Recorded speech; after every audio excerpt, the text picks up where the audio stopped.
All right, welcome to the Reconciled podcast, where we're confronting cultural lies with hope, discernment, and biblical truth. Today, we have a very special guest with us, Josh Wood, who is the director of Them Before Us organization. Thank you so much, Josh, for taking the time to be on with us today. Yeah, I'm glad to be here. Yeah, absolutely. So let's just start with a little bit about you and what you do. Well, I came to this work because I was working in a for a church ministry here in Charlotte, North Carolina. It's where I live. My wife and I have lived here for 13 years. And I got involved in marriage and family work because our church was looking to try to invest dollars in the best organizations to fix the biggest amount of problems in our community.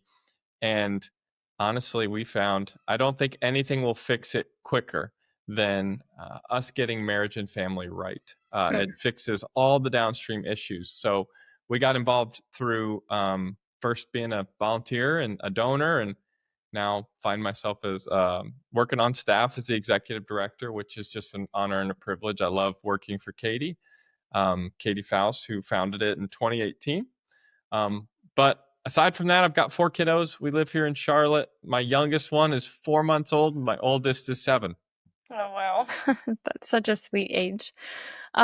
Okay, so was there anything in particular, like a problem or something that led you to this conviction of being involved with Them Before Us? Because this is something, as we were talking about even before we hit record, is that this is even a contentious topic among Christians. So was there something, specific that led you in this direction? Well, I think over the last 10, 15, 20 years, there's been, I think, a couple things at work. There's like this within, especially Christian organizations and churches, there's like this pendulum swinging towards seeker sensitive everything. Like we have Mm. to be so aware of the people coming into our doors who, and I know this because I lived the church world for a number of years, people who are far from God and need something that's welcoming and kind, caring to turn them away from feeling judgmental or judged by the church.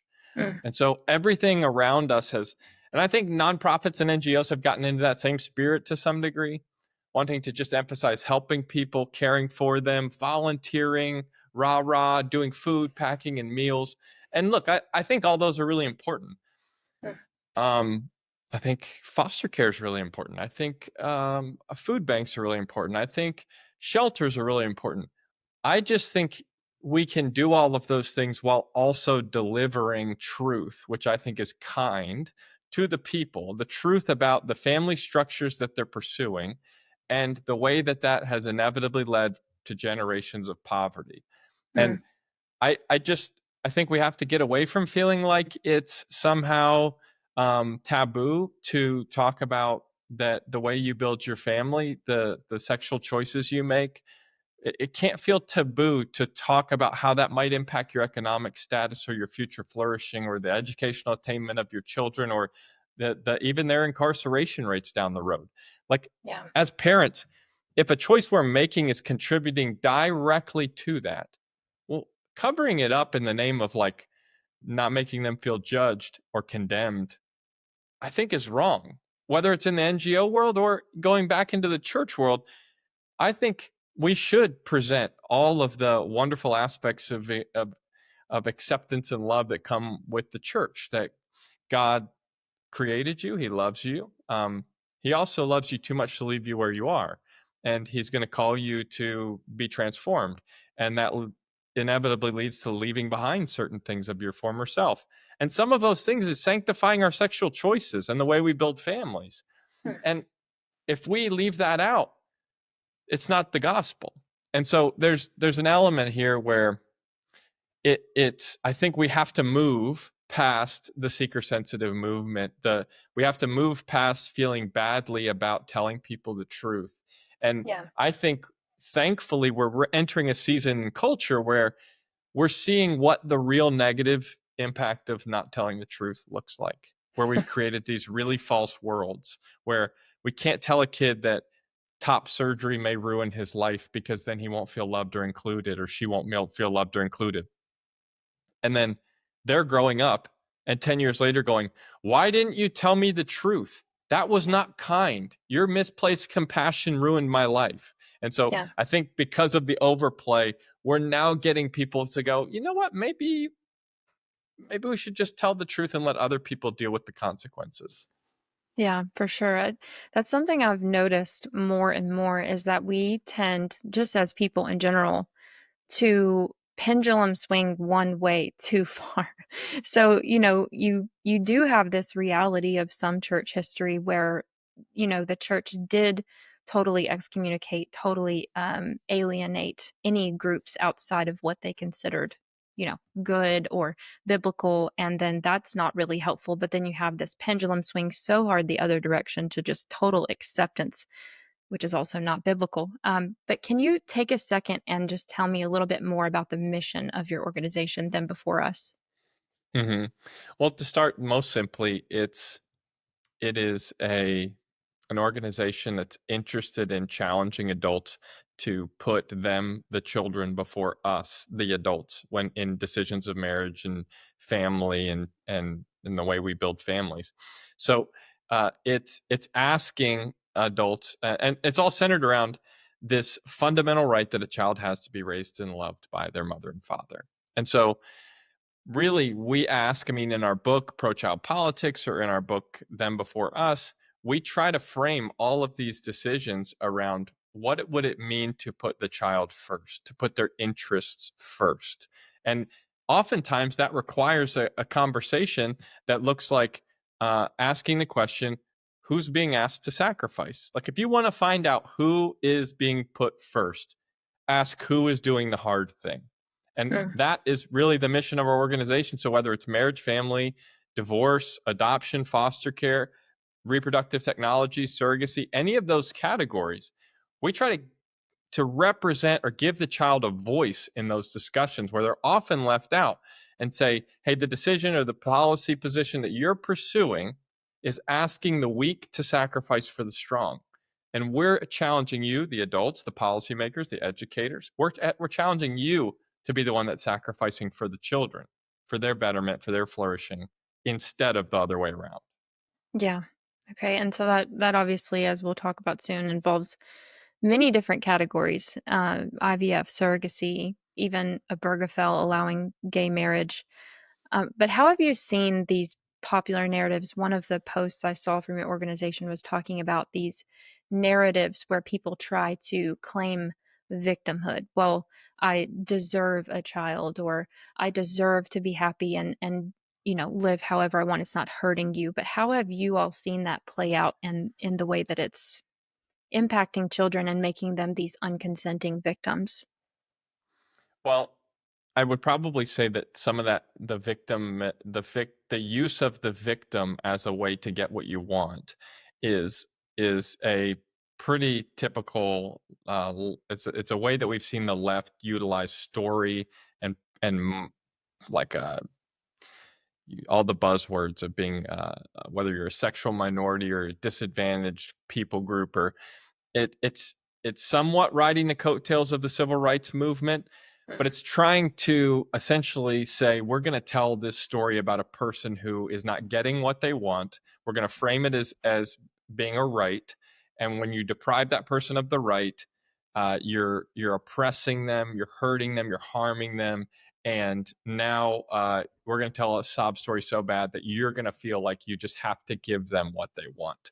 Now, I think there's one part you could tear apart that actual story, or you could tear apart what they want and say, you don't have a right to that. You don't get to just say everything you want is a right.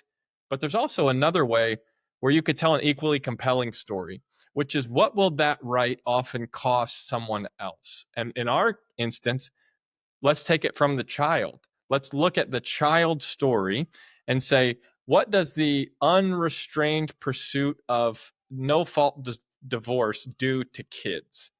So when adults can break apart marriages however they want, whenever they want, with no consequences, oftentimes there's one really a spouse who's trying to do the right thing and trying to keep the marriage together, and then there's another who's sleeping around, bringing strange people into the house around kids.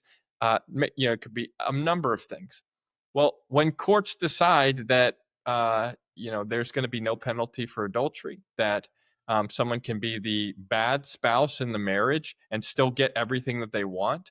Well, suddenly you go, okay, what is that human adult freedom get costing the child, the weak child in that relationship? And we share that story.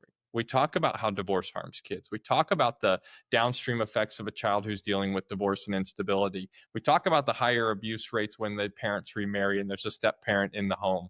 We provide that both story and data of the victims of family innovation, and allow them to counter this victim narrative to say, you know who the real victim is? You're not oppressed because you can't break up your marriage whenever you want, however you want, with no fault. The child is, because you're going to Yeah. wreck their whole life. Yeah. Yeah, it's interesting at just how badly sometimes people seem that they want to be oppressed. And then, of course, you see that in socialism, Marxism, this dichotomy created between the oppressed and the oppressor. How do you all see IVF and surrogacy playing out to negatively impact children? Even if I would love to focus on this aspect of it too, if you have statistics or anything to say. But even if people would say, well, we did it the right way, we did it in IVF, we did it one egg at a time, and we implanted all of our embryos, or whatever the case may be, where they felt like, well, we didn't do it as bad as some people are doing it. How have you seen that play out for children? Well, we like to think of them, especially when you approach IVF, we like to think of these as like red lines and then risks. Mm. So they're, especially when I have my child's rights hat on. So if you're if you're going to put additional hats on, like my religious perspective and then my child's rights hat on, I might even take it further. But Them Before Us is specifically an organization that advocates for the rights of children. And so we do think there are several aspects of the IVF process, which, again, IVF isn't a set process. There's a million ways to do it. There's tons of different standards. Doctors do it, embryologists do it all different ways, from grading to how long or how many eggs they'll take, and the manner in which they take the eggs from the woman. So when I say the IVF process has some red lines, what we say is, and when you're entering this process, there are certain things you definitely should never do. They always violate the rights of children. And those are primarily that you can't grade and screen your embryos. So you can't, when you do make a baby, life begins at conception. That's a fundamental truth. You can't screen them for disease, for superficial characteristics. You can't grade them to see which ones are the best ones to implant. Why? Because we believe that you should only even create as many as you're willing to immediately implant.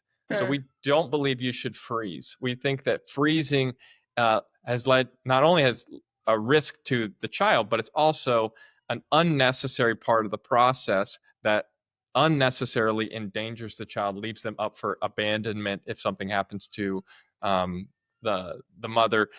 Tons of bad things can happen, and it's unnecessary. That's another one of our red lines. Obviously, we say you can't discard any embryos. There should be no donation to research. There should be no giving them away. We also say that you should not have any third parties involved. So no donor egg or sperm, no surrogate.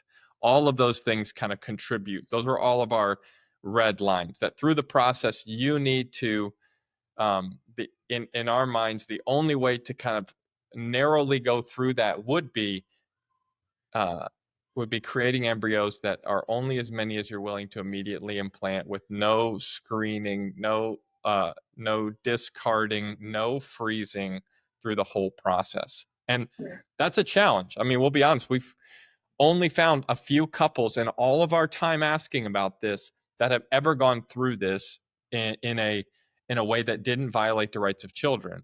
Yeah. The hard part is there's like a second layer to it on top of that, where there's all sorts of risks that come through. Before you move on to the risks, I'm curious, have you all done any research about how many doctors will even allow someone to do it that way? Because there are quite a few that won't allow that. correct? Because they're looking to basically have the statistics play out in their favor of being able to say, how often this works or it doesn't work. Have you done any research in that area? Hmm. All of our research would be anecdotal in that when we've asked hundreds of families who've done IVF if any of them have had cooperative doctors. I Hmm. only know of one family that I've specifically talked to that ever came up to us and said, I had a pro-life clinic who agreed with you on the red lines and did none of these things. Okay. And it was Yeah. incredibly expensive. Most of the people who do this have a lot of money. They can Right. afford, because it is. If you look at it, it really is like, you know, we're going to simulate 20 pregnancies at the same time. Mhm. And we're going to grade all of them. And we're going to see at day 5, we're going to see how many of these pose the greatest chance of life. And obviously, the more we have, the more we're going to get that are in the highest tranche of grading. And that's going to give us the best chance to get our customers a live birth. And so you Yeah. really do, you have to play the numbers game, which is where we say one of our risks would be playing the numbers game. So if Mhm. you do fertilize 2 or even 3, you're betting essentially on embryonic death. You're betting that some of them won't make it. Uh, and on the flip side, you have to be careful too, because implanting multiple embryos can often come with premature delivery, health complications, or even pressure from your doctor to reduce at some point in the pregnancy. So Yeah.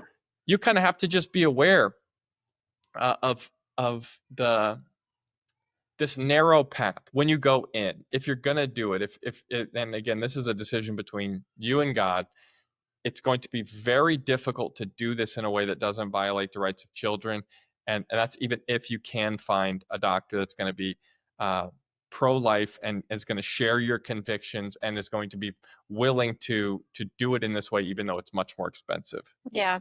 Okay, so let's talk about the risks. So if people Mhm. do take those red lines and they're willing to follow that, what are the risks to children, even if it's done the quote unquote right way?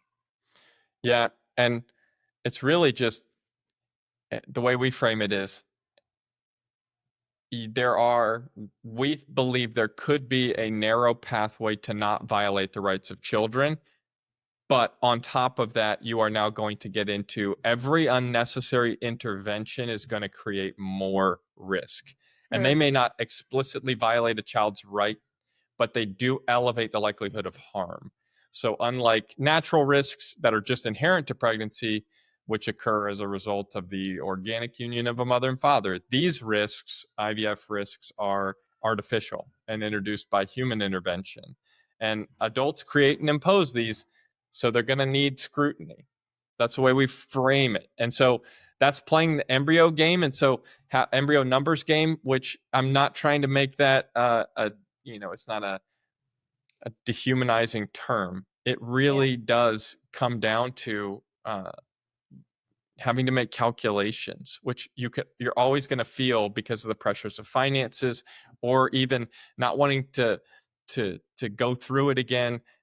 You're going to push the envelope on creating more. And I have personally talked to families who played this game, and they're told this is the hard part. The medical professionals often won't be honest with you about how about how little they know about how your embryos will survive. And so I had a family who fertilized 15, and we're told there's no chance that you end up with a graded group of high probability embryos, higher than 4 or 5. Like, you're going to do 15, you're only going to end up with 4 or 5 quality embryos. They ended up with 10. Mm. They implanted the first 4. All 4 were successful. They have 6 on ice, and this family, she's nearing 40. It's like, she is terrified, and her main message back to me was, you have to tell other people about how they play this game. You have Yeah. to tell people that you have to tell people and almost scare them into caution on this Mm. topic, because the doctors are not incentivized to do that for you. So that's the first one. The second is, when you do create, there's always that pressure to either you've got 2 healthy embryos, and you don't want to transfer both of them because they tell you it's high risk, but you don't want to freeze either, but you're already in the situation where you have multiples. Well, now you're just kind of trapped. You're going to have a high risk pregnancy that you introduced artificially with premature delivery, health complications, because you put multiples in. Yeah. Again, that's hard now. So what do you do? Just do one at a time? Well, there are micro IVF organizations that try to do that, but you can even take a step backwards in how do you approach IVF and even for pulling out eggs in the first place. And a lot of clinics use really high dosage hormones, which stimulate eggs, but also will frequently cause all kinds of challenges to the environment in which an embryo is going to grow and make transfer unsafe. So Yeah. asking those questions is really important as you get into this to make sure you're in alignment with your doctor. And man, I hope that you find someone, if you're determined to go down this path, that you at least keep these things in mind as you move through. Yeah, for sure. I'm going to say something really unpopular, and I didn't include this in our questions, so you don't have to respond to it. But I just think about, and I have a lot of sympathy for friends, even people that I know that have gone through this process, that what it must feel like to not be able to conceive a child. I obviously haven't had that problem, but that also doesn't mean that we can't speak into, spiritual wisdom. What does the Bible say about this? It obviously doesn't speak directly to it, but I believe it does indirectly. And so if we look at this as God opens and closes the womb, and there are other options to take. Obviously, I've talked to Jennifer Law. We've had her on. She shared about, more natural alternative methods to get pregnant. But I think we have to ask the question of, are we taking our wombs into our own hands? And is it worth it when we create so much risk for children because of what we desire? And it's a good desire to have a family and to have children. But again, like you've said, it just creates so much risk for the child. So I don't know if you have anything to add to that from a religious perspective and biblically, but it's something Well, that's been on my mind with this topic. I am certainly all for doing everything possible up until the point of violating the rights of a child to try to conceive. And this is the unfortunate part of this, is that there are so few people sharing about restorative reproductive medicine, so few people talking about how our choices when we're 12 and 13 may contribute to infertility down the road, how Yeah. our choices with careers may help, you know, unwittingly push us past our age of fertility. Um, and so part of me goes, man, we almost have all of these factors that push us down this very narrow path that feels unethical. And the real answer here is a societal shift that values fertility, that talks about the potential damages of birth control for a decade, that talks Yeah. about how to create a healthier environment for life within the womb, and has doctors and nurses willing to, from the get go, look at trying to make a woman healthy if she's experiencing infertility, or a man healthy if he's contributing to infertility, instead of what my wife and I experienced when we miscarried, which we had a clotting disorder, which was Hmm. fixed with a medical intervention, but it was immediately told us that we just needed to do IVF, and told my wife had bad eggs. I mean, it was shocking. They didn't run Yeah. any blood panels. They didn't run. So I've seen firsthand how everyone's just carted down this one pathway. IVF, it's a workaround to your natural reproductive system. It doesn't address any of your underlying health issues. It makes us a lot of money, and we could end up with storage fees on your embryos for life. There, Yeah. that feels like the place to direct my anger and frustration. Not and I think then you have a lot of compassion for the couples that are doing everything they can. I'm like, I just wish you had good information. Yeah. But I would caution, no matter how dire things get, no matter how difficult they get, you can't allow that to push you to make to have two heartbreaking situations, Yeah. to have children who have to lose their life, and or a child that has to lose their mother and father to satisfy the longing that you feel. It's Right. it's and that's where a child having a voice in the discussion. And I personally think most pro-life families, they just don't understand IVF enough to Yeah. understand that they've been given a choice that they don't feel has consequences. They aren't getting a peek behind the curtain. But when most are presented with, hey, this is not the utopia that you think it is, it's going to cause all of this embryonic death, and you're going to be faced with all of these dystopic situations. Most of them, even though they're heartbroken about their own infertility, are not going to choose to override their feelings of ethics and morality and continue. I just think they Yeah. lack the information. Yeah, for sure. And just so everyone listening knows, an embryo um, is a fertilized egg. So that is, if we hold to life begins at conception, that is a human being, that is a life. And you mentioned grading. Can you explain that for anyone listening that may not understand that process and what that equates to?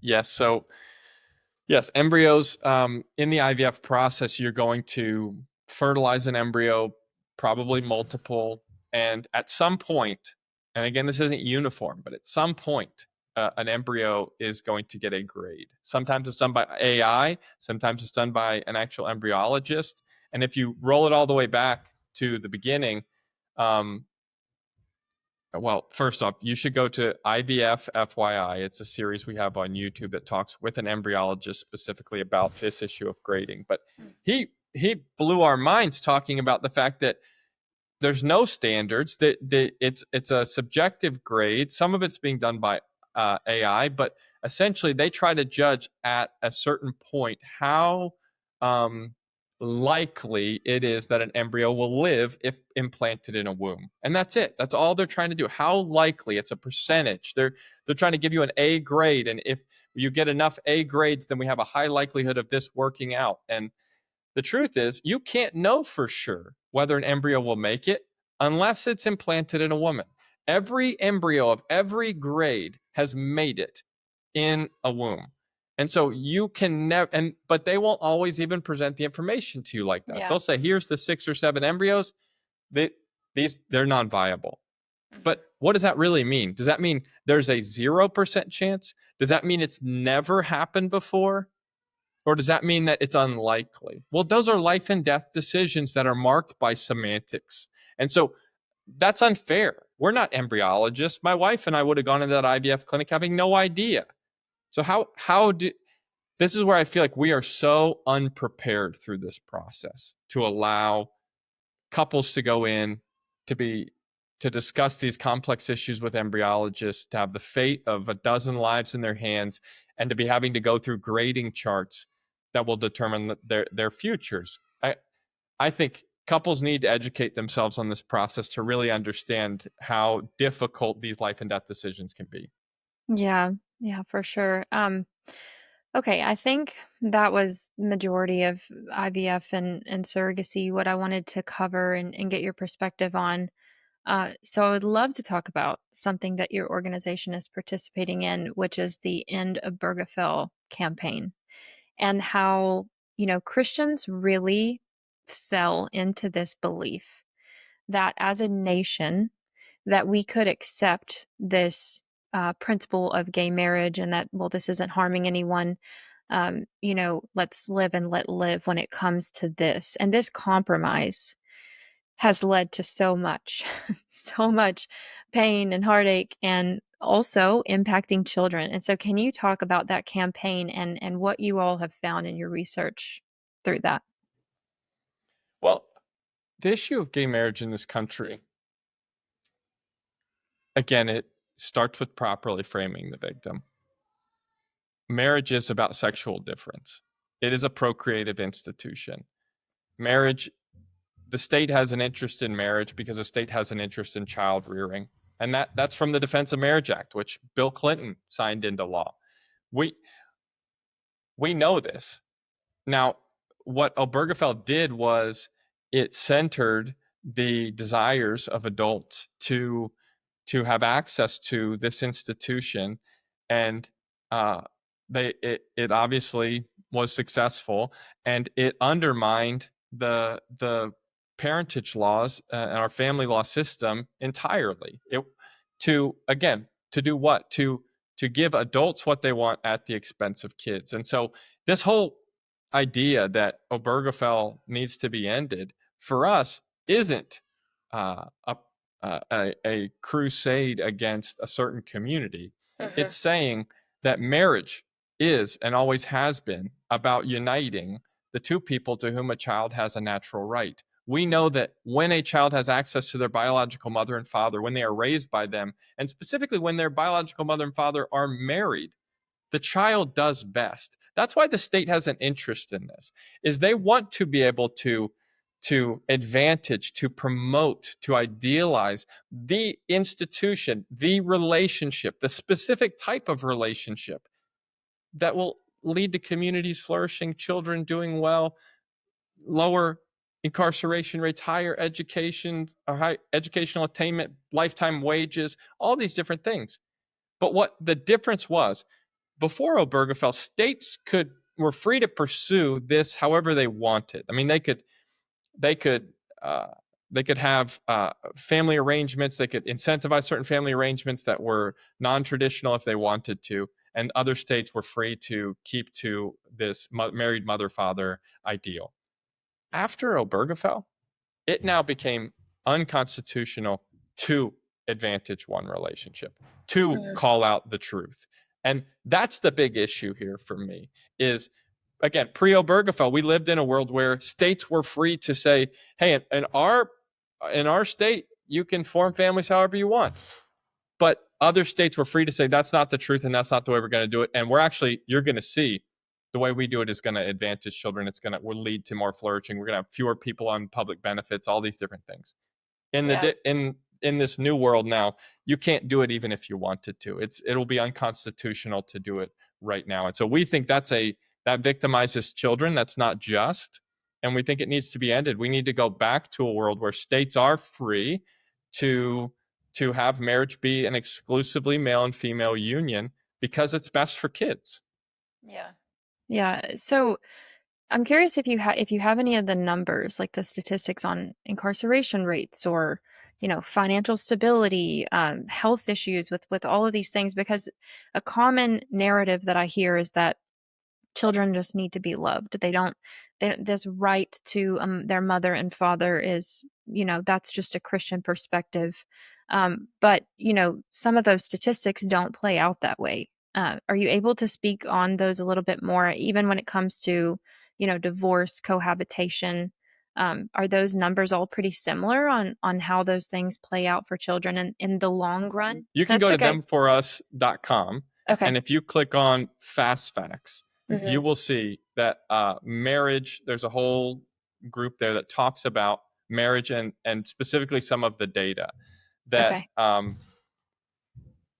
what you'll find is all the specific numbers around why children do best, how you basically get all of the downstream social issues that we're spending millions of dollars trying to fight, how you get all of those solved when a child has access to their married mother and father. And I feel like these are things that we know, right? We talk about the success sequence. There are even schools that are returning to teaching it, but essentially saying if someone gets a job, gets married, then has children, they're going to have.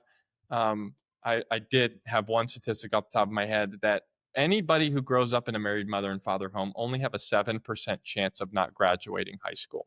Oh, And wow. that's regardless of Baltimore, San Antonio, Mm. Atlanta, Georgia, DC, Knoxville, it doesn't matter. You have only a 7% chance of not graduating, regardless of skin color or zip code.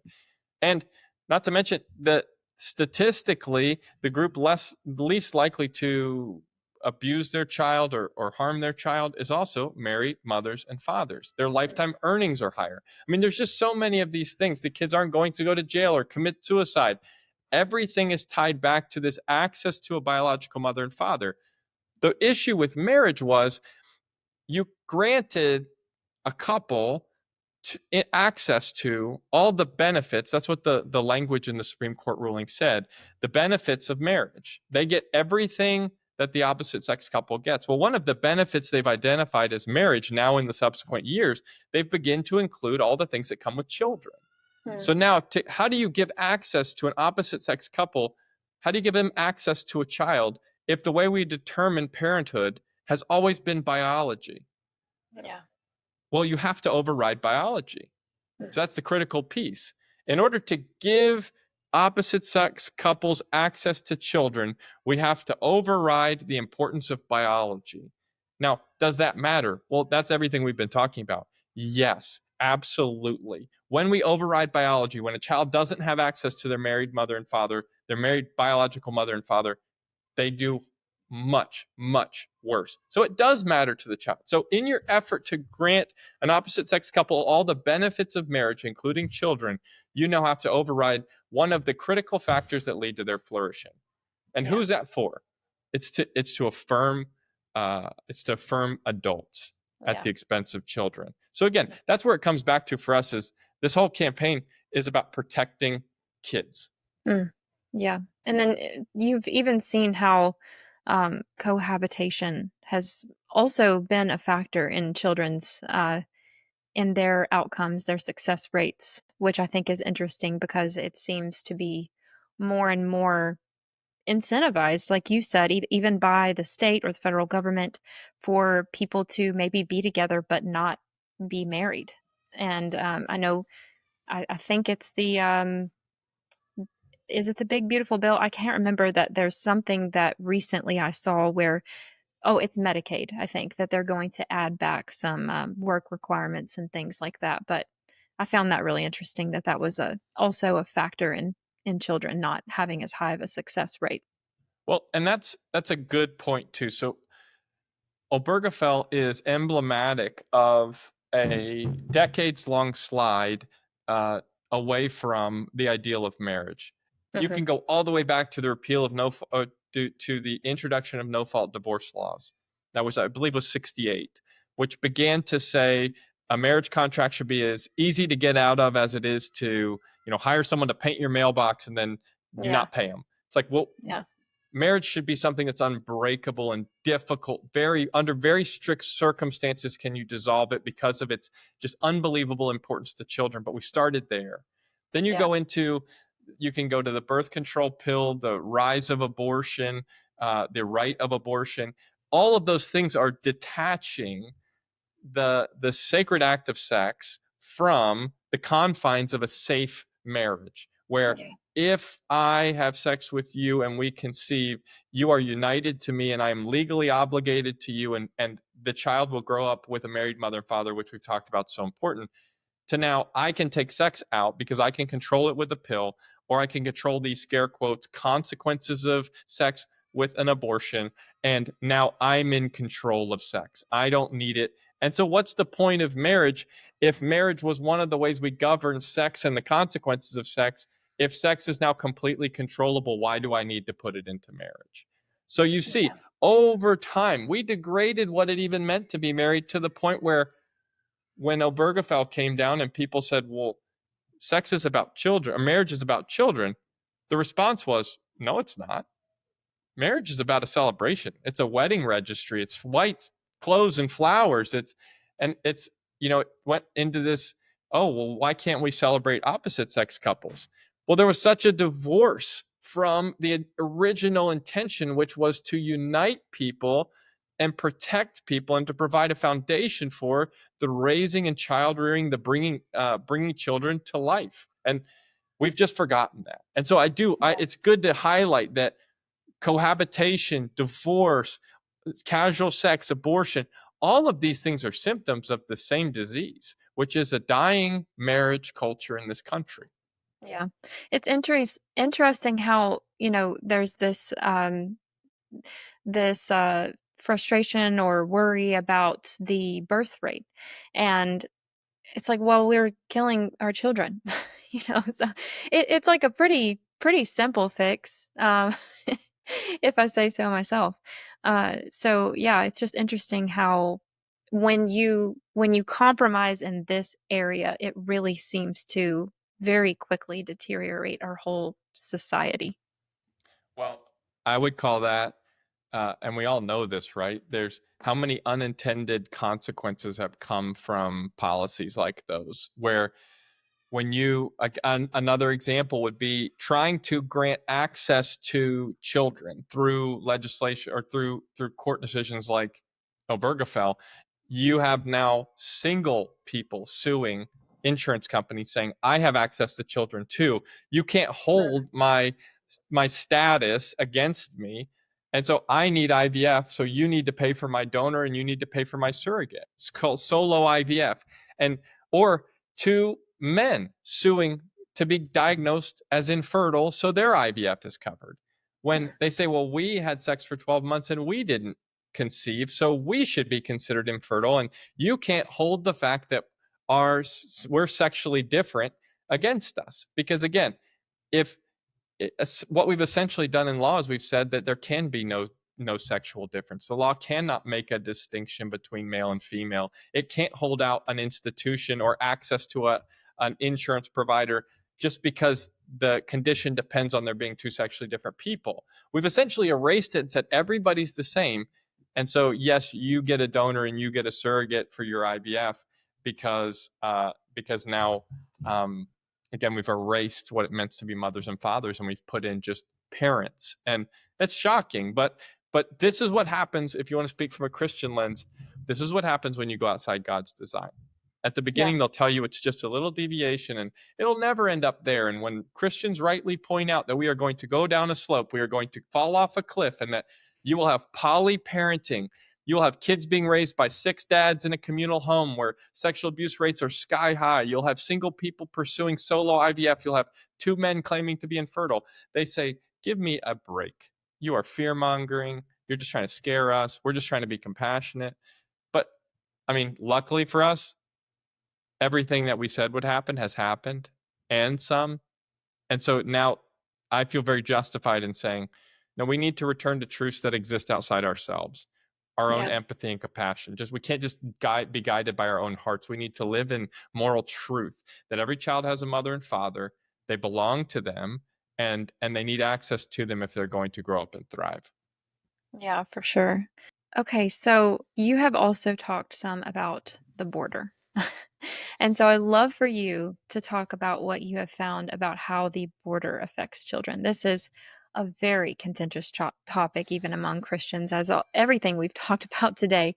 And, I've done several episodes on this, and I always get the love the sojourner verse in response completely decontextualized. And I do love sojourners.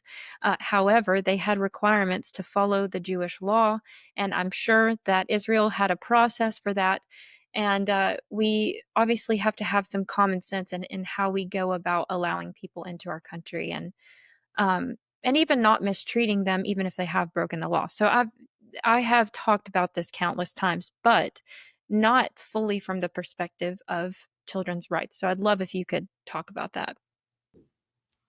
Well, my master's degree was in humanitarian disaster and leadership. And so I had tons of classes on all of these issues, migration issues, refugees, immigrants. I worked in a ministry that cared for refugees and immigrants in Charlotte, North Carolina, here for almost a decade. I think as a default, I think America has a welcoming spirit. We are a Yep. generous country, always have been.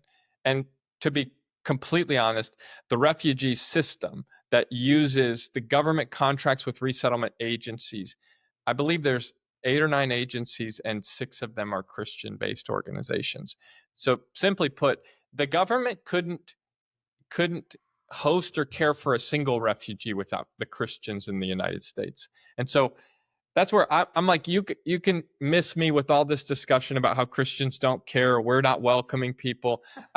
We are the backbone of the immigration system. We always have been. It is Christians who open their doors to Afghans and Ukrainians and let them live in guest houses and spare rooms. We deliver food. I've personally driven meals to Afghan refugees here in Charlotte. So I'm like, Yeah. start with that. Christians Yeah. have been here. We've always been here. Yeah. But the problem is, we as a country are we're a destination because we are good and we provide opportunity. And so Mhm. the minute that becomes no longer possible, where we do not have the funds to provide opportunity for people, we don't have the ability to care for people, it becomes irresponsible for us to continue to invite people to come and to promise them a better life. Yeah. There is there's a limit. And look, no one likes saying that. Like, I think we have the most powerful military in the world, and I have brothers and sisters who've served in uniform. I also believe that our military isn't invincible, and there's some things that the military just can't do, no matter how strong and powerful we are. We have limitations. The Mhm. country is the same way. We have limitations. We have poor people. We have people who need opportunity in this country right now, who we promised their grandfathers that we would give them a better life, who we aren't delivering on that promise right now. That's why you saw inner city mayors like Chicago, New York. They were the ones that stood up and said, we need help. We can't take anybody else. We're right now diverting income from minority communities in our own city to be delivered to immigrants who are new here. This is unfair. So Mhm. part of me goes, I'm so glad that that is happening. We are finally having some adults stand up and tell the truth. Where it specifically impacts children is when we put in place policies that that broadcast to parents that if you send your kid with a coyote, he won't get sent home. Like, or that if you come here, or if you have a child here, then you won't get deported, or we're going to temporarily defer your deportation so you can be with your kids, but only it's a temporary status that the next president could change. Or when we let people in who are undocumented, they're illegal, they have broken the law, and then they end up having children who we have said are U.S. citizens, and then they get deported by the next president. All of those things are unkind, especially to kids. A lack of clarity in immigration policy creates unstable situations where we could have someone come in, have children, set up a family, and then are we going to deport them 20 years later? Well, we're seeing right now with the Trump administration some people doing that.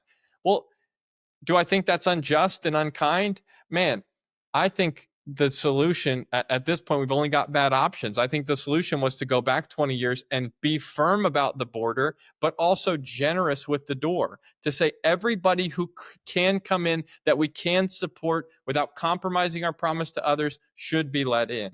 And that prevents family separations 20 years down the line. That's kind to children. It Yeah. also prevents this if people know everyone will get sent back, it will be unsafe for your child to come to the border, he will not get taken in, they will also not send them. Right. They are smart, they are sending them because they know that the government will try to take care of them.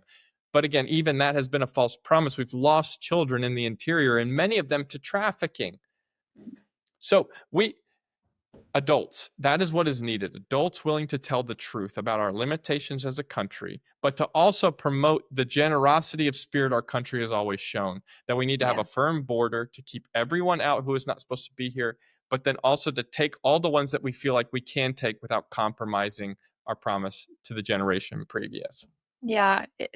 Something that I've noticed is that it seems on a lot of these issues that we agree on the problem. With the left or liberals, of course, I don't want anyone to experience poverty. I want children to have better opportunities. I want people to be able to come here.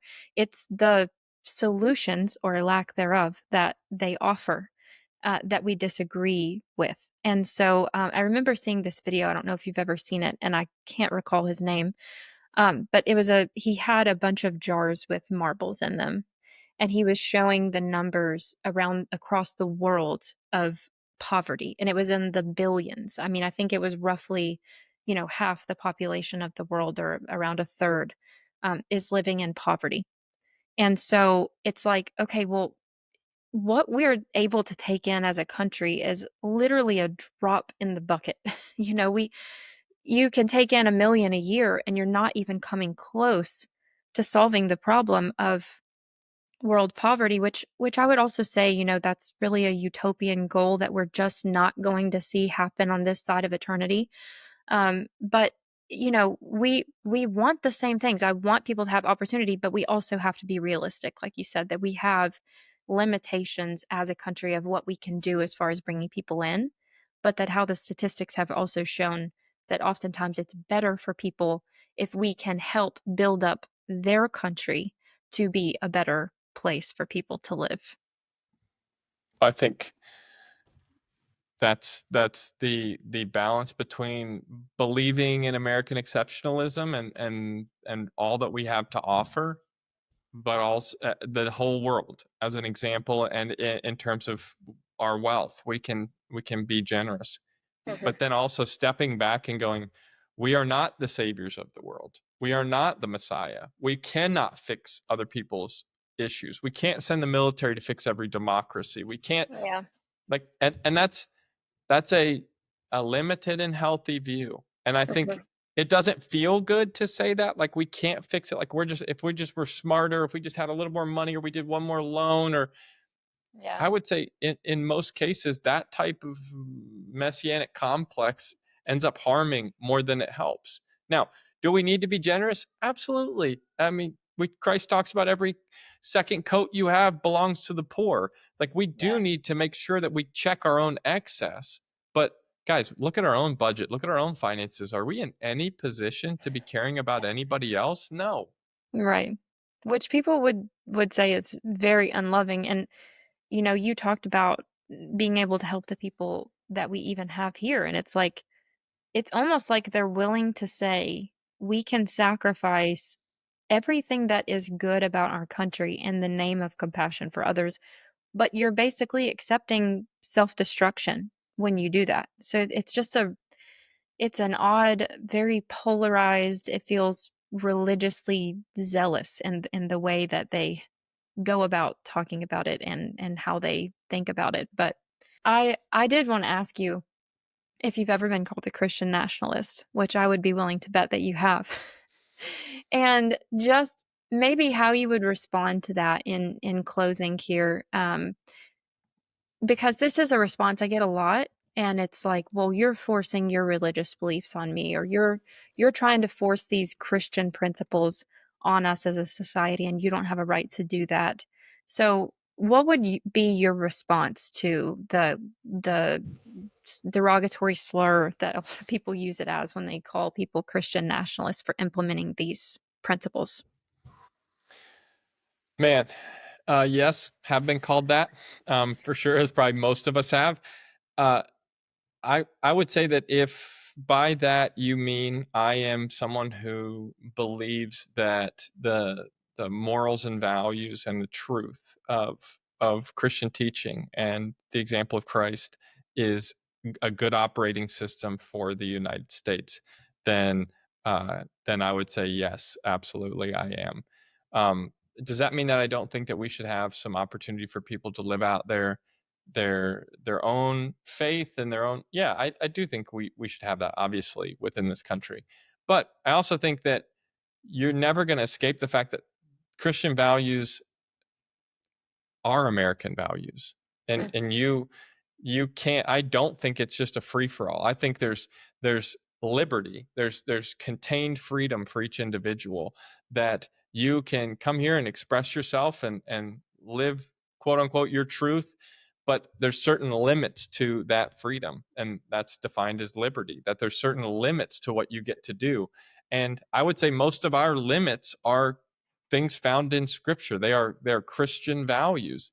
For example, you may want to trans your child. Well, I don't call that just your freedom. I think we believe a child has a right to be delivered to 18 years old with an unmedicalized body. You may think it's your right to dance like a drag queen at the library. Well, I think a child has a right to innocence, and you don't get to just dance around in front of kids. So there's certain things where I'm like, yeah, to some degree, I want to believe we can, right, the libertarian idea is appealing to some degree, like let live and let live, let everyone do what they want to do.